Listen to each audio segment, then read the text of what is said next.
Hola, buenos días. ¿Qué tal? Bienvenidos, bienvenidas. ¿Cómo estáis? Otro día más a otra de las sesiones que tenemos grupales dentro de esta formación del proyecto Gefrecon, esta serie de 4 cursos, este en concreto de creación de empresas forestales, donde además de la plataforma y el curso online que habéis podido seguir, o las personas que igual no estáis aquí, no habéis podido venir hoy, también estáis avanzando con el curso, ya lo habéis terminado, tenemos esta serie de sesiones para aprovechar a dar alguna píldora de contenidos adicionales, poder conocernos, poder comentar cuestiones técnicas sobre el curso y también conocer más en detalle el proyecto de Gefrecon, que como en otras ocasiones está con nosotros Alberto de la Diputación de Ávila para explicarnos el contexto del proyecto de Gefrecon antes de pasar a la píldora. Así que, Alberto, buenos días y vamos allá. Buenos días a todos. Gracias, Agustín.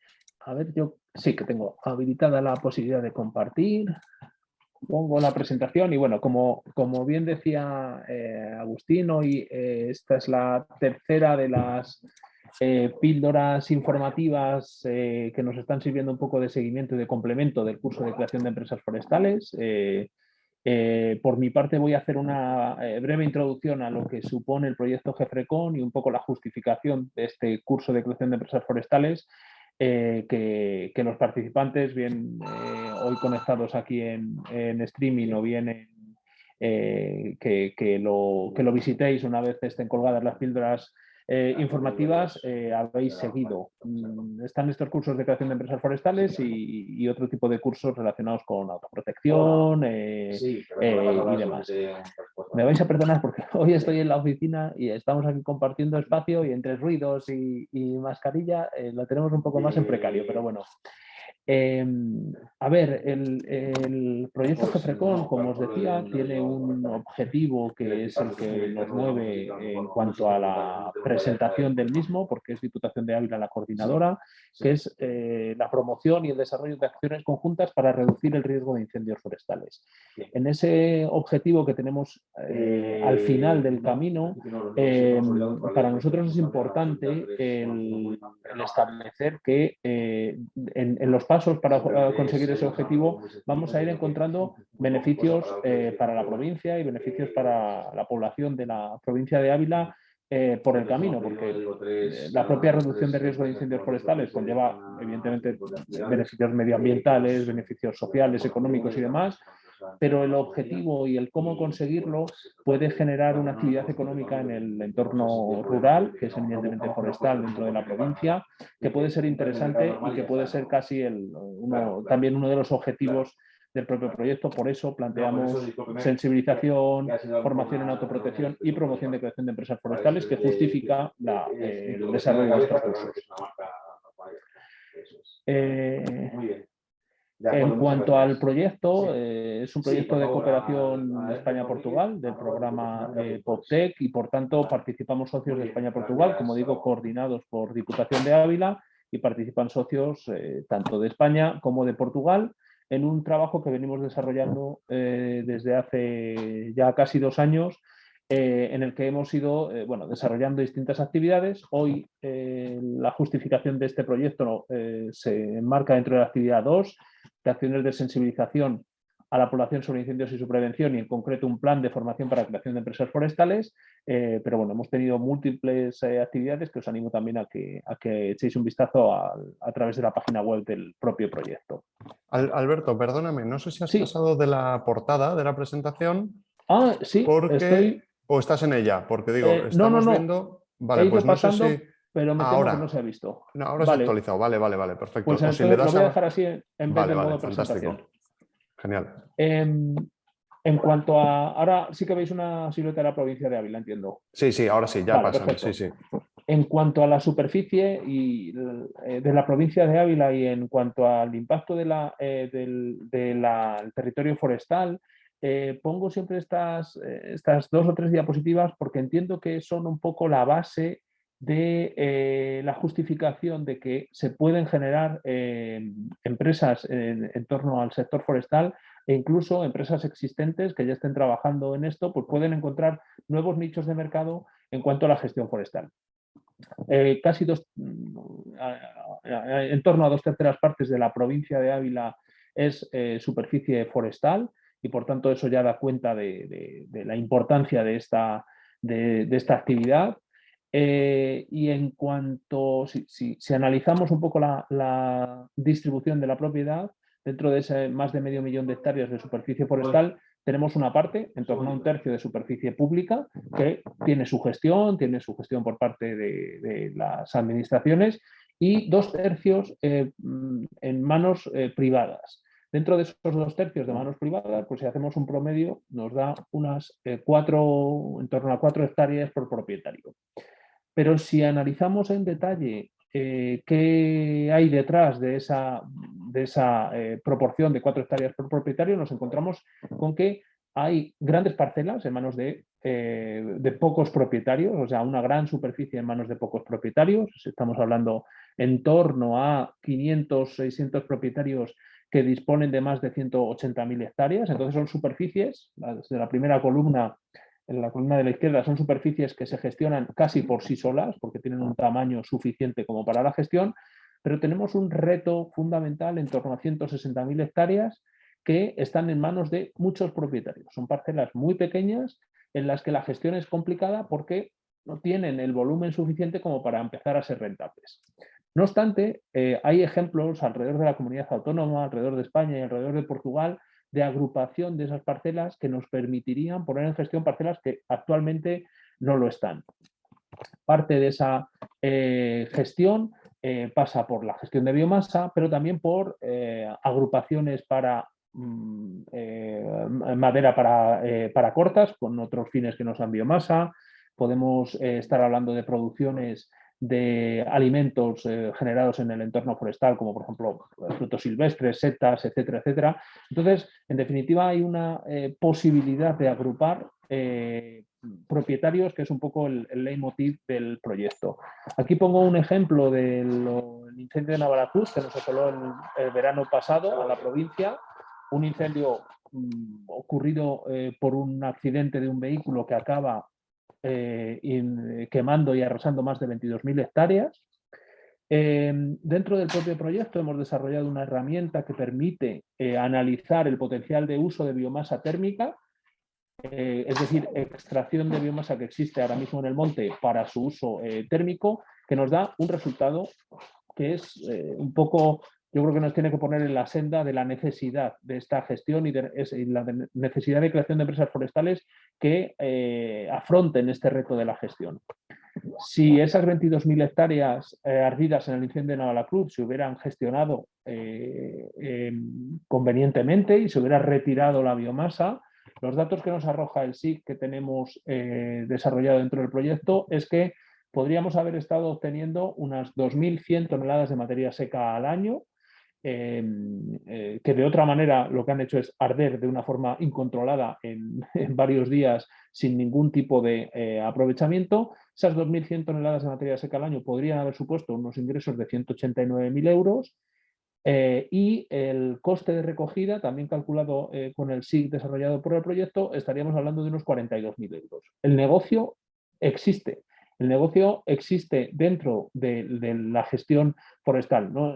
Esto no es fácil y de hecho la colaboración con Enviro y con Agustín es fundamental, porque es necesario activar ciertos resortes de promoción del emprendimiento y de análisis de oportunidades, pero que la oportunidad está, es una evidencia. La pregunta retórica que me planteo es, pudiendo haber sacado 189.000 euros de la gestión de esa biomasa con un coste de recogida de 42.000, el beneficio está ahí, pero ¿cuánto han sido los costes de extinción de esta inmensa superficie que además ha resultado arrasada? Entonces, solo como ejemplo de que la oportunidad existe y como ejemplo de otras actividades que hemos desarrollado en el proyecto que también pueden, de alguna manera, mostrar otras oportunidades de negocio, Está un plan piloto de maquinaria forestal, en el que lo que tenemos es una maquinaria compartida, comprada por Diputación y puesta a disposición de los ayuntamientos que no podrían de otra manera afrontar el coste de esta maquinaria. Bueno, pues en ese alquiler de maquinaria, en esa puesta a disposición, existe también una posibilidad de negocio. Actualmente, nosotros evidentemente sin interés por el negocio, tenemos una desbrozadora que ha recorrido 32 municipios, actuado sobre la interfaz urbano-forestal, y una astilladora que ha estado en 23 municipios astillando material vegetal que de otra forma o se hubiera quedado en el territorio incrementando el riesgo de incendio o se hubiera quemado con las consecuencias que ello tiene. También tenemos una herramienta de puesta a disposición de fincas para facilitar esa gestión compartida, de manera que distintos propietarios puedan poner a disposición su finca en régimen de alquiler, de venta o de convenio. Y por tanto estamos activando determinadas cuestiones para intentar analizar el potencial de biomasa, el potencial de gestión forestal agrupada. Y con este complemento de los cursos y con la colaboración de Enviro, entendemos que podemos encontrar aquí una vía de promoción que sea interesante, no solo para ese objetivo de prevención de incendios, sino para lo que os decía, de dejar por el camino buena parte de generación de actividad económica, fijación de población en el medio rural y, por tanto, un respeto, al final, que los beneficios medioambientales de reducir el riesgo de incendios conlleven una buena parte de retorno positivo hacia la provincia. Por mi parte, nada más. Muchas gracias y os dejo con la píldora informativa de Agustín. Muchas gracias. Muchas gracias, Alberto. Súper interesante. Pues como comentabas, tenemos estas píldoras que hemos ido haciendo a lo largo de estas sesiones.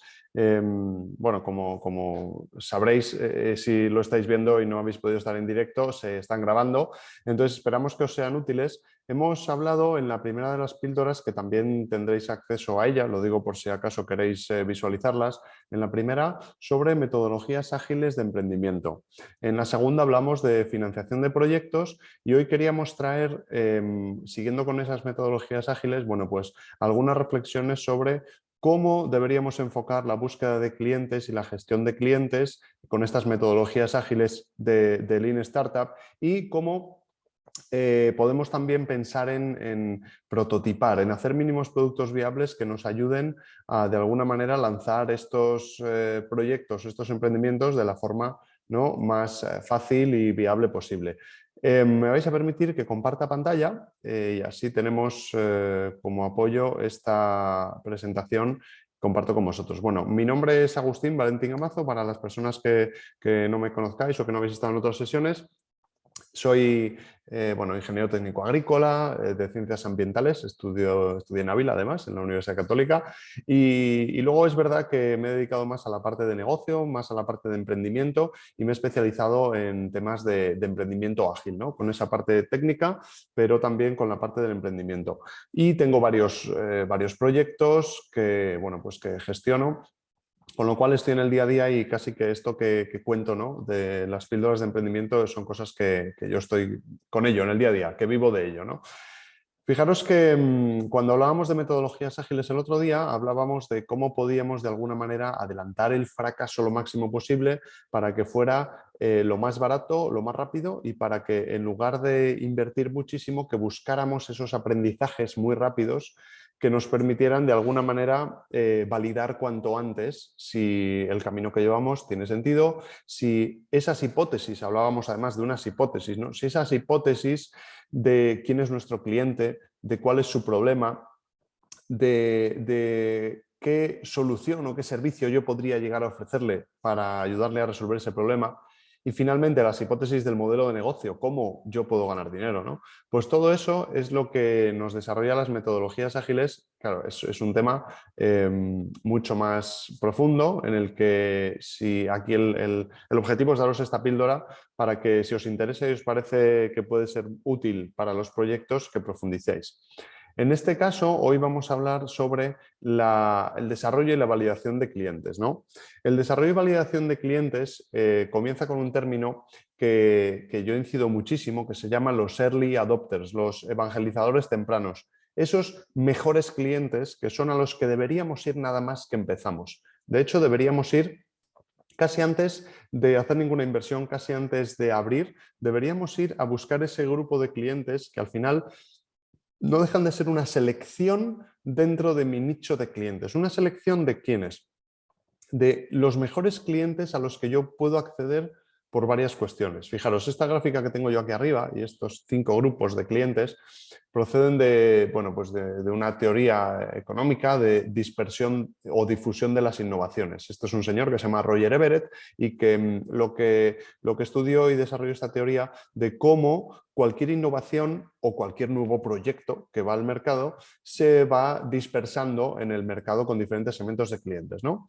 En un primer momento, normalmente, todas aquellas cosas nuevas que se lanzan, como puede ser nuestro proyecto emprendedor, llega a las personas más innovadoras, a esas personas innovadoras que quieren probar cosas nuevas, que no les da miedo probar algo que es un emprendimiento que están haciendo, que todavía no se ha validado de cómo funciona, pero son personas que de alguna manera no lo hacen tanto por el beneficio que les pueda llevar, ¿no? Y que les solucione un problema, sino por la propia innovación en sí, por decir, bueno, mira, yo me lanzo, me gusta probar cosas nuevas ¿sabes? O soy un poco más innovador y me dedico a probar, ¿no? Este tipo de cuestiones.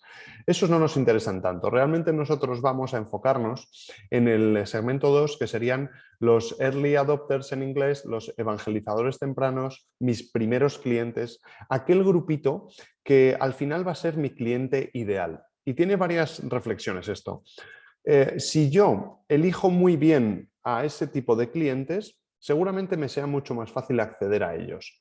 Después, este tipo de clientes son lo suficientemente lanzados como para, de alguna manera, poder contratar o utilizar o animarse a usar proyectos nuevos de emprendimiento, como aquellas innovaciones, ¿no? Pero hay una condición, que es que sí que les resulta interesante y sí que les resuelve el problema. Sí que incluso estarían dispuestos y están dispuestos a pagar por ello, porque les ayuda a resolver el problema. Esos clientes, además, como son más transigentes y nos van a ayudar, nos van a facilitar mucha información. Son conscientes de que se están metiendo en algo que está comenzando, pero nos van a facilitar más información. Con lo cual, ese grupo de clientes va a ser como oro molido para nosotros. Van a ser más accesibles, nos van a dar información y sí que son clientes reales. Fijaros que cuando trabajamos con los proyectos siempre se trata de abrir mucho el segmento de clientes. No, mis clientes son todos, mis clientes son todas las empresas. No, todas las empresas no. Tendrán un tamaño, serán pymes, entre 5 y 10 empleados, tendrán una ubicación geográfica, tendrán un sector, incluso tendrán unas características que determinen que esas son las mejores. Yo siempre pongo el ejercicio de tráeme una lista con nombres y apellidos, con teléfonos, incluso mails de contacto, de 10, 15 clientes a los que primero contactarías. Ahí empezamos a coger esos early adopters, esos primeros clientes que son los ideales para empezar a validar nuestro negocio. ¿Por qué también son los ideales? Pues porque resulta que si nosotros elegimos muy bien a cuáles serían nuestros clientes ideales en el comienzo, asumimos que las posibilidades de vendérselos serán más altas. Si con las mejores condiciones no conseguimos esas ventas, no conseguimos esas validaciones, ¿para qué vamos a ir a segmentos de clientes que están más alejados, más dispersos? Entonces, hay que empezar por lo más cercano, por lo más prototipo, por esos clientes que yo me siento más cómodo y que puedo acceder, y después ya iremos abriendo. No puedo empezar con cualquier tipo de cliente sin hacer ninguna selección, porque al final además va a ser muy variable, ¿no? el resultado que pueda tener. Si seguimos con esta difusión de los tipos de clientes, veríamos que después de estos primeros evangelizadores que utilizan el servicio, suele venir una mayoría precoz, un inicio de que se va haciendo cada vez más general, ¿no? Un producto, un servicio, una tecnología o mi proyecto, ¿no? Cada vez más tipos de clientes lo van utilizando. Después ya tenemos esa mayoría tardía, que son aquellos que de alguna manera se ven casi llevados por un poco la tendencia que va viendo, ¿no? de utilizar ese servicio, como podía ser, como ha contado Alberto, el alquiler de maquinaria, ¿no? Pues esos ayuntamientos o entidades que ya todo el mundo lo está usando y yo como no voy a utilizarlo. Y por otro lado estarían los rezagados, que son pues, el típico segmento de cliente que a regañadientes va a acabar utilizándolo, que son, pues, en el caso de la tecnología, ¿no? Pues personas que igual no le guste la tecnología y va a acabar utilizando un smartphone porque no le queda más remedio, porque tiene que utilizarlo para X cosa. Como veis, esta evolución de los diferentes tipos de clientes va a avanzar según madura el proyecto, pero es muy importante que nos centremos en el segundo de identificar a esos clientes. ¿Y para qué necesitamos identificarlos? Bueno, pues porque lo más importante es comprender a los clientes como personas. Fijaros que muchas veces, además en este tipo de proyectos, el cliente no es el público final, no es el usuario, no son las personas, ¿no? El destinatario final, sino que son entidades. Y hablamos de que vamos a dirigirnos a ayuntamientos, que vamos a dirigirnos a empresas. Y yo siempre digo, eso en realidad no son clientes. Los clientes son las personas y serán unas personas concretas que estén en esas entidades. Si hablamos de un ayuntamiento, tendremos que buscar al concejal de medio ambiente o de urbanismo o al alcalde. Si hablamos de una empresa, tendremos que buscar al director de compras, al director de explotación, pero es una persona con nombre y apellidos. Se puede llamar María, se puede llamar Pedro, pero es una persona. Y es muy importante que entendamos esto, porque si no lo enfocamos como personas, al final lo que va a pasar es que va a ser tan etéreo que no vamos a conseguir trasladar esta idea de negocio, la propuesta de valor. Vamos a contar cosas, pero en realidad lo decimos de manera muy etérea, ¿no? A una entidad que no es quien va a firmar nuestra contratación, que no es a quien tenemos que convencer. No tenemos que convencer a una empresa, tenemos que convencer al director general, al gerente, al director de compras. Entonces es muy importante que, fijaros, una vez hecho esa selección de nuestros early adopters, esos clientes, ¿no? Ese grupito fundamental, que lo que hagamos sea traducirlo a personas y hablar de personas. ¿Qué perfil es con el que yo me voy a enfrentar? ¿Con qué personas voy a hablar? Y el objetivo será pues entender esas aspiraciones, esas necesidades, esas frustraciones que en su día a día, en el contexto del proyecto que yo estoy trabajando, pues si es en el entorno profesional tendré que entender el contexto profesional, pues que yo entienda realmente cuáles son los problemas que puede tener y las necesidades.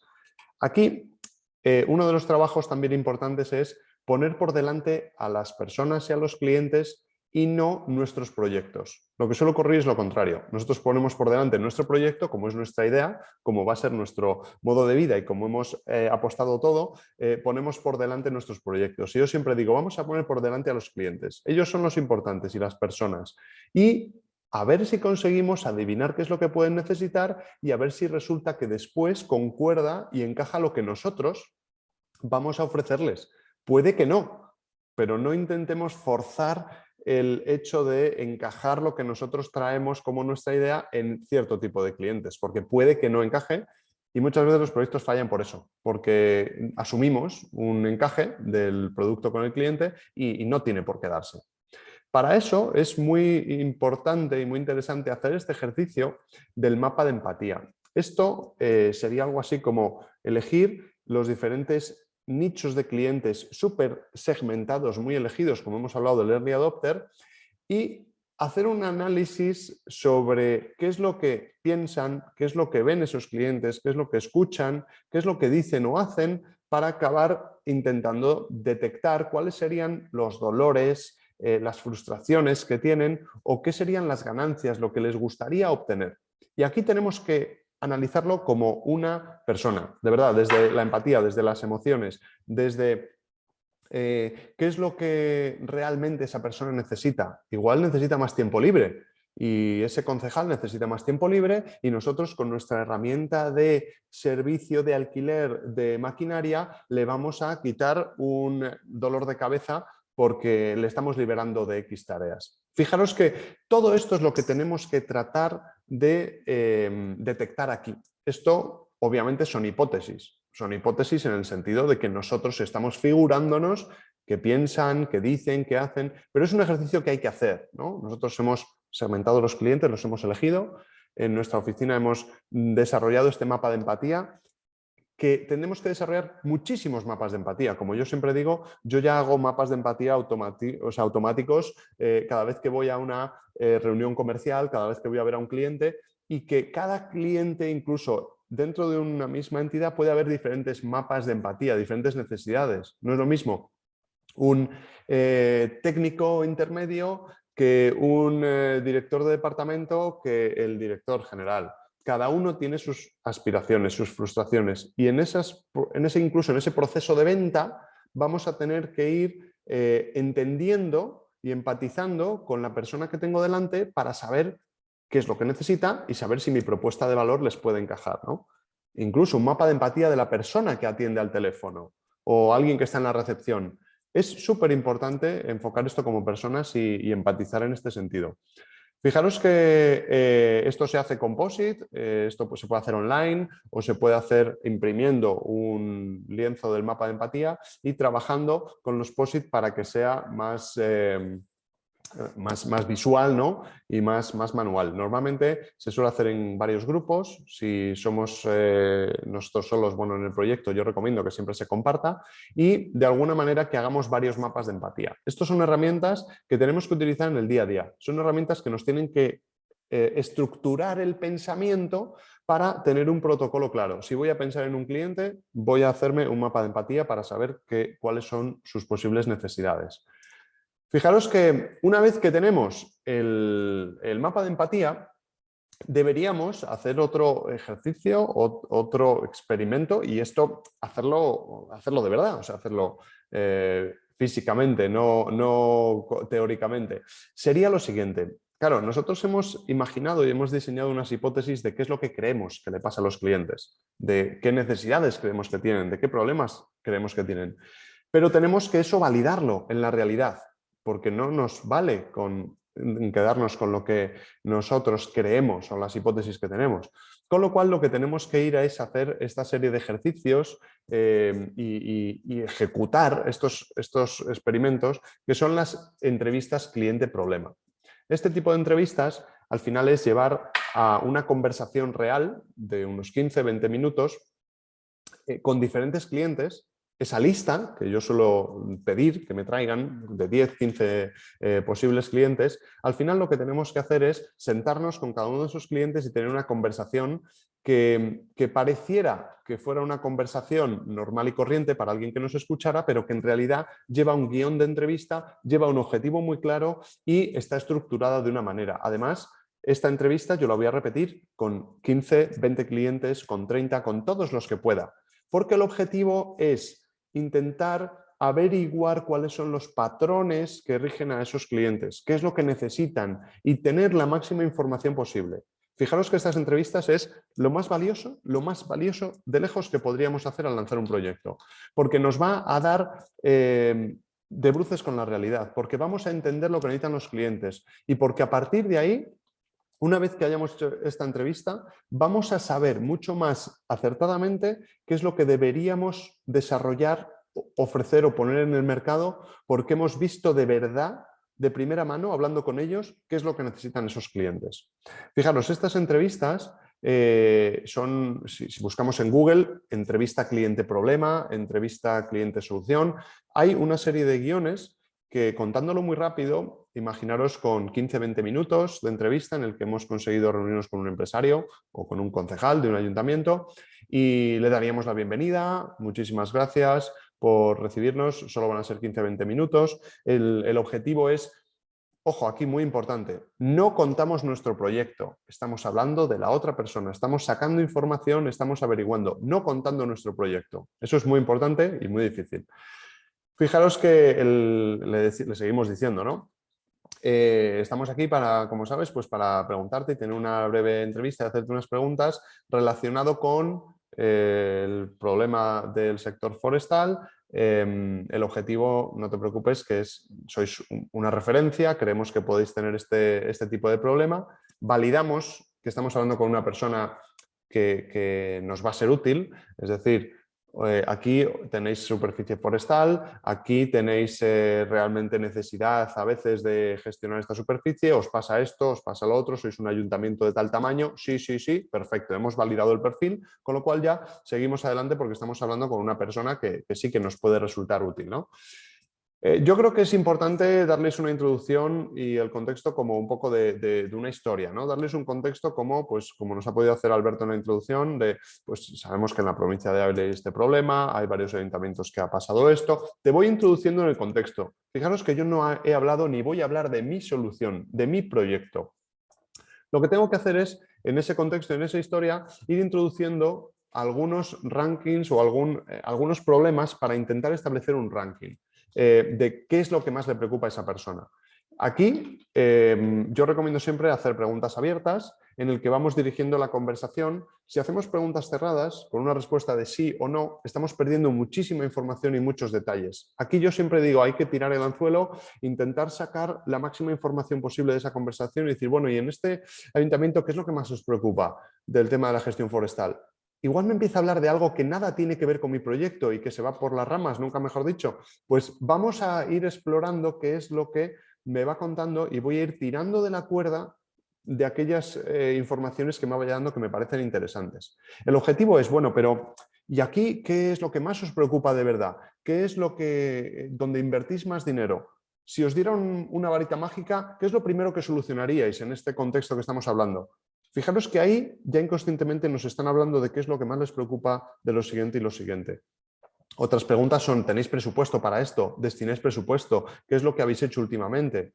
Fijaros que una vez que nos hablan de los problemas, tenemos que intentar explorar cuáles son las soluciones que han estado explorando esos clientes. Tenemos que detectar cómo lo está solucionando. Y para eso le preguntamos, bueno, ¿y qué hacéis para solucionar esto? Claro, si es un problema que tenéis y os preocupa, entiendo que estáis haciendo cosas. ¿Qué es lo que hacéis?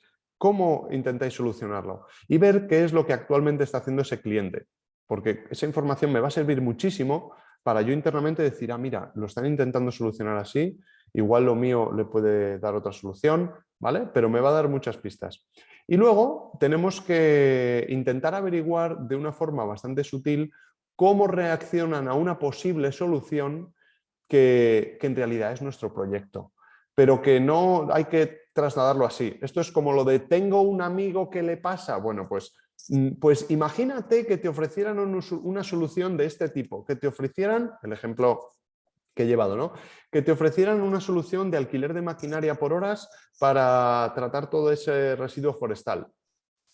Ojo, yo no lo estoy ofreciendo, ¿eh? Digo que lo he visto por ahí y que si esto os resultaría útil. Ese es un poco el enfoque. ¿Por qué? Porque si yo a una empresa, a un cliente, ¿no?, le hago una oferta directa y soy yo quien le está ofreciendo un producto o servicio, le estoy poniendo ya en la tesitura de decidir si sí o si no. Y eso no aporta más información. Puede llenar mi ego para quedarme contento de que sí, le podría servir, pero no he venido a esta entrevista para eso. Entonces tengo que callarme y no decir si es mi proyecto o si no, simplemente como de pasada. Ah, bueno, pues oye, he visto que, mira, hay un proyecto Gefrecon que están haciendo esto del alquiler de maquinaria. ¿Eso qué te parece? ¿Lo conocéis o tal? Y que se suelte. Si a ti te tiene delante y es tu proyecto, creo que no va a ser o tan crítico como podría ser, o igual muchas veces la gente sin darse cuenta dice lo que queremos oír, ¿no? Por ser amable también. Y eso no nos conviene. Lo que necesitamos es oír las cosas de verdad. Entonces, que no se personalice. Cuéntame qué opinas de esto del alquiler de maquinaria que están haciendo un proyecto como Gefrecon. No le digo que lo voy a montar yo o que es mi idea, pero ¿qué te parece? Y que se suelte y que me cuente, ¿no? ¿Qué le parece esa solución? Si lo utilizaría, si no. Y yo empiezo a tirar del hilo para que me dé cuanta más información mejor. Por último, ya tiene que ser una entrevista muy cortita, 15-20 minutos, sacando esta información con mi lista de preguntas que yo le voy haciendo.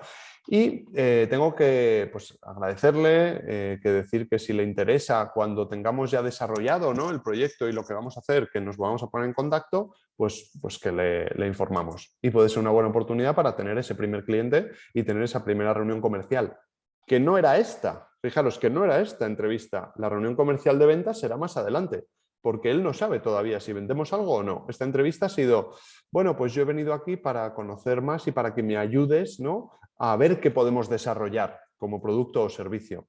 Pero aunque lo tenga desarrollado, yo no digo nada.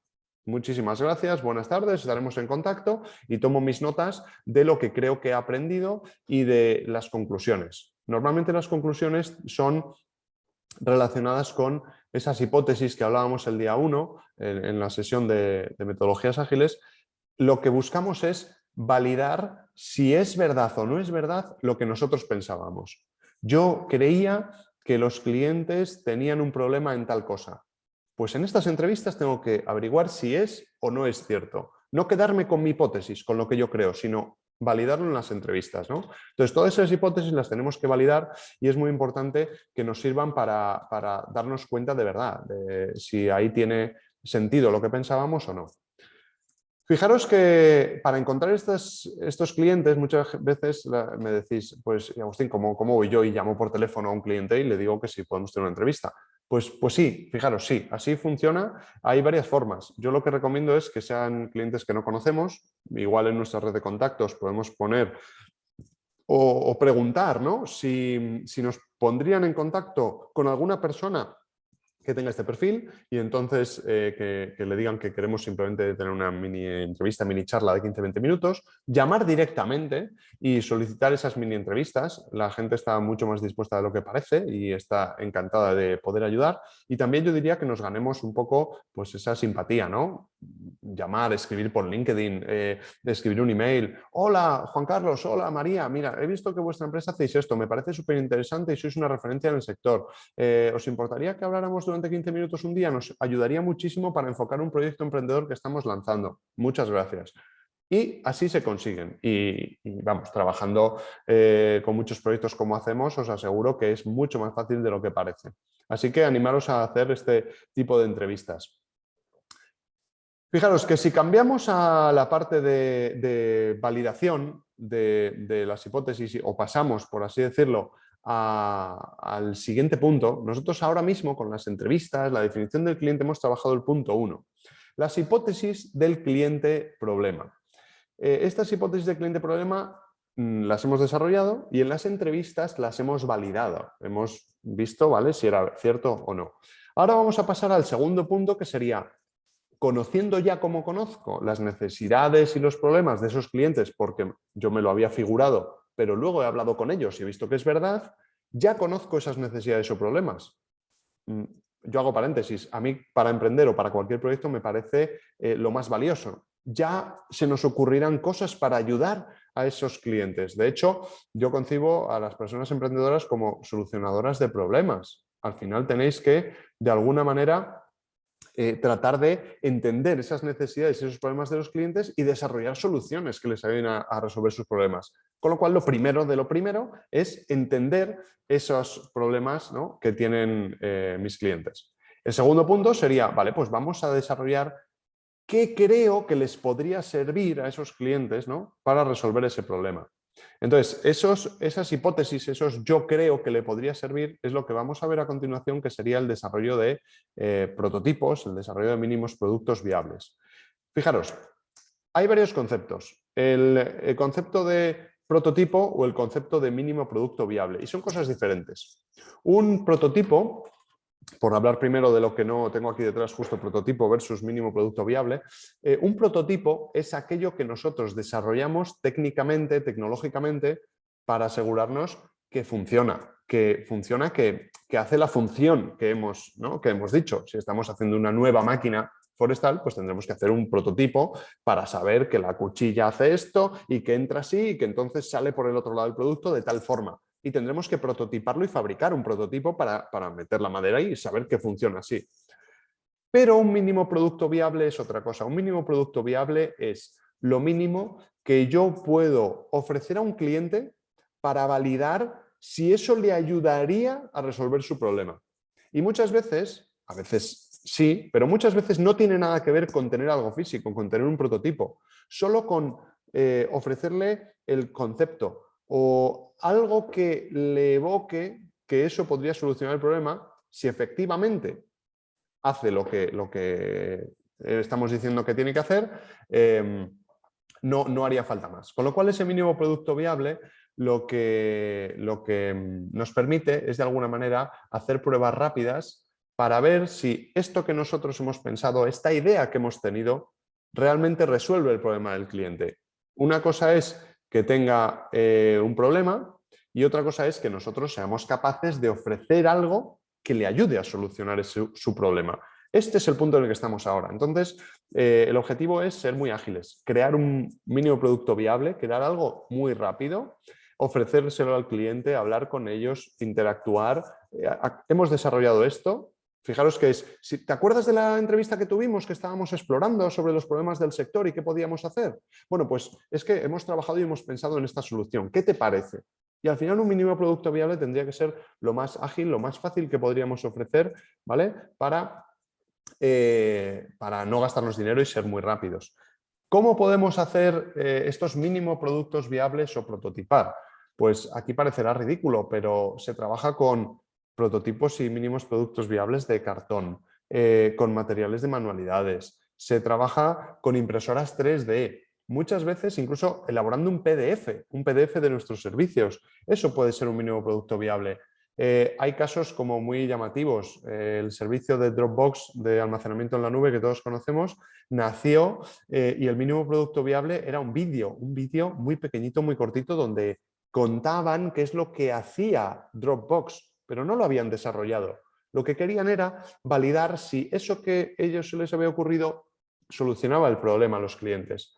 Bueno, pues aquí igual no tenemos que montar, imaginaos, siguiendo con el ejemplo de la maquinaria, no tenemos que comprar 10 máquinas forestales y hacer una inversión millonaria para validarlo. Igual podemos incluso hacer nuestro mínimo producto viable, fijaros, ofreciendo eso como un modelo de negocio a diferentes entidades o ayuntamientos, pero en lugar de comprar las máquinas, a la vez yo subalquilarlas. Cuando tenga un cliente y un pedido de una máquina, me voy a otra entidad o a otra empresa que sepa que me la podría alquilar y la busco a ver si la pudiera alquilar.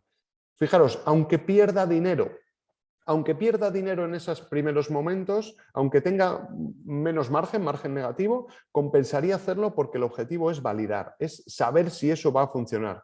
Lo bueno es que no habría invertido nada, que tendría asegurado que no me habría hipotecado, ¿no?, esas grandes inversiones, sino que habría hecho una validación previa. Aquí lo podemos hacer, pues en Internet se trabaja mucho con páginas web, con formularios. El objetivo es validar que realmente esto que yo estoy ofreciendo al cliente le gusta y le resuelve su problema. Hoy no vamos a entrar en el siguiente paso que sería, permitidme que ponga aquí, aquí el siguiente paso que sería el paso 3, que sería una vez que yo ya tengo el producto y mi solución validada porque sé que el cliente le resuelve el problema y que de hecho al cliente le interesa, el siguiente paso es determinar el modelo de negocio, determinar cómo voy a cobrar al cliente por eso que le estoy ofreciendo, cuánto le voy a cobrar, y puede que el modelo se me caiga en ese paso. De momento veis cómo estamos avanzando. He visto unos clientes, están ahí, tienen un problema, he hablado con ellos y me he asegurado que tienen el problema. Paso 2. Desarrollo un servicio, un producto, mi idea, lo hablo con el cliente, lo valido y les interesa. Perfecto. Paso 3. ¿Y ahora cómo ganamos dinero con esto? Porque estamos hablando de empresas. Bueno, pues se lo puedo alquilar, le puedo tener una suscripción, el modelo de alquiler de maquinaria podría ofrecerse a un cliente como cada hora que tú haces uso de esa máquina tiene un precio, pero podría ofrecerle otro modelo de suscripción. Oye, pagas una cantidad mensual y entonces tienes derecho a X días o a una tarifa plana. ¿Qué modelo de negocio yo le voy a ofrecer, ¿no?, a mi cliente para saber si al final, con todo este cliente, la idea que he tenido, que está interesado en comprármelo, al final compensa y tengo más ingresos que gastos, que el negocio tiene que ser viable, ¿no?, y rentable económicamente. Y este sería el siguiente paso, ¿no?, que habla de modelos de negocio, de innovación de modelos de negocio, de palabras como el Business Model Canvas, que seguro que os suenan y que tendremos oportunidad, bueno, pues o tendréis oportunidad de verlo en alguna de estas píldoras o también profundizar en ello para seguir con metodologías de emprendimiento. Hasta aquí la parte de hoy, esta píldora de validación. es súper importante que sepamos que lo más importante es validar estas hipótesis y asegurarnos que no nos fiamos de lo que creemos, de lo que pensamos, sino que nos vamos a la realidad, a hablar con los clientes y a validarlo en la realidad. Para mí es lo más importante del proceso de emprendimiento. Muchísimas gracias. Pues hasta aquí la píldora que queríamos traeros hoy. No sé si ha habido alguna persona que ha entrado, que ha salido, y no sé si alguna de las personas tenéis alguna pregunta, alguna reflexión sobre ello o incluso sobre algunos de los aspectos del curso. Aprovechando que estamos aquí, pues Alberto de Diputación de Ávila o yo desde Enviro. No sé, Alberto, también tenemos por mail, ¿no?, consultas y vamos respondiendo, o sea que aquí si no hay ninguna más, pues agradeceros a las personas que habéis estado, a quienes no habéis podido venir, que esperamos que hayáis disfrutado la grabación.